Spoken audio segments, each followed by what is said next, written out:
যখন তুমি নিজের রক্তের মানুষের দ্বারা কষ্ট পাবে, তখন তুমি একবার নবী ইউসুফ আলাইহিস সালামের কথা মনে করো। তিনি কিভাবে নিজের ভাইয়ের দ্বারা প্রতারিত হয়েছিল। যখন তোমার বাবা মা না বুঝেই তোমার বিরুদ্ধাচরণ করে, তখন নবী ইব্রাহিম আলাইহিস সালামের কথা মনে করো। তার বাবা তাকে আগুনে নিক্ষেপ করায় ভূমিকা রেখেছিল।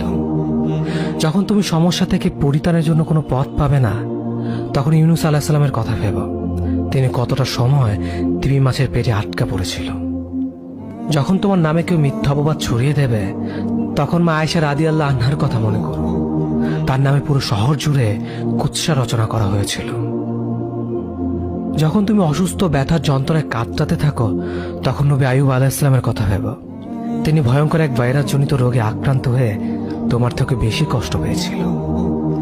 যখন তুমি দিনের কোনো বিধান নীতিতে যুক্তি খুঁজে পাও না, তখন নবী নূহ আলাইহিস সালামের কথা ভেবো। তিনি কোনো প্রশ্ন ছাড়াই মরুভূমিতে নৌকা তৈরি করেছিল।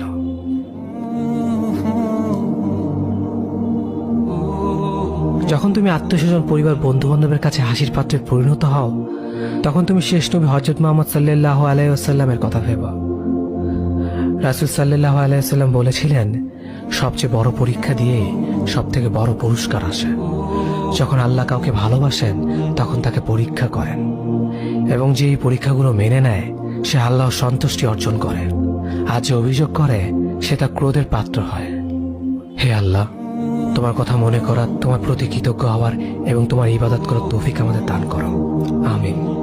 যেভাবে তুমি সন্তুষ্ট হও, সেভাবেই আমাদের পরিচালিত করো।